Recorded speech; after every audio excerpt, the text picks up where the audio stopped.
You know, since I mean, it's unlimited with the amount of ways that we can make mistakes on it, but candidly, it comes down to just a few areas. So the first is, it's almost, I call it malicious compliant. They said I had to come in, I need to segment my data, and I need to raise prices. So they just go do it. They don't think about it at all. They go, all these are small, let's double the prices. These aren't over here, aren't doing very well, let's get rid of that.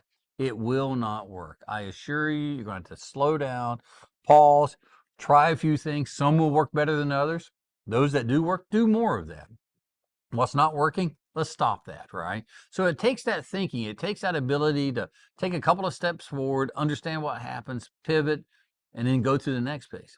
The other thing that you have to take into consideration as you do it is, how's the company doing? If the company's in trouble and we're having a cash flow situation, we may have to move a lot faster and deal with a lot more noise in it than if the company's very stable and has been growing at GDP or typical growth that's coming in and year out. So depending on where the organization is at, depending on what demands of the market that are happening, and then depending on what we see as is going on out there, it really will determine what steps we can take and what speed we can go at. On the second side of it is things that we call them sacred cows or monuments to it, right? It's things that if for whatever reason, maybe it was founder led, maybe it was the way we always did it, or maybe they tried it once this way and it didn't work. Whatever it is, we get these areas where you go, this cannot be touched. It has to be this way. And there's no rhyme or reason for it. You know, I remember once we were working for a company, and the company had been around for over 100 years. And in the 100 years, you get a lot of processes, and a lot of things changed during that period of time. We went from no computers to everything's digitized. Well, outside of our office was a line of filing cabinets, and every day this lady would come in and she would file the yellow sheets. And for those of you who are a certain age, you remember when you filled out orders, there would be multiple copies. There'd be a white copy, a pink copy, a yellow copy, and on and on. And each one of those copies had a reason for existing. Maybe one would go to engineering, maybe one would go to accounting and things like that.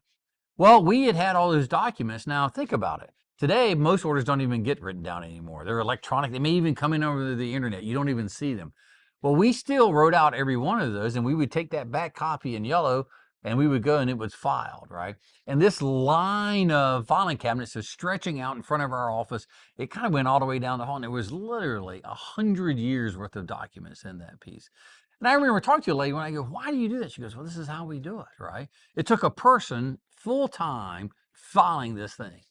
So we wanted to take and make a change, and it was amazing how much the company fought us on it, right? It was like, what happens if you won't have traceability? What happens if the system goes down? On and on and on and on. But we were spending about $100,000 a year filing a piece of paper that nobody wanted. Well, long story short, we took all those filing cabinets, we took them out of the hallway, we moved them out into a warehouse, and we quit filing with it. And guess what? The business never missed it at all, right? Well, now, why is that?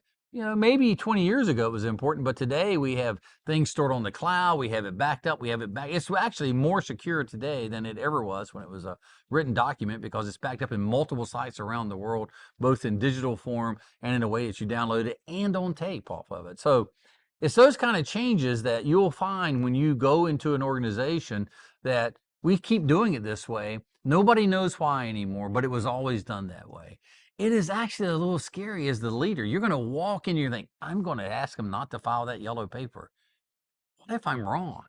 Well, this is what it is, right? You have to make that decision. You have to go on.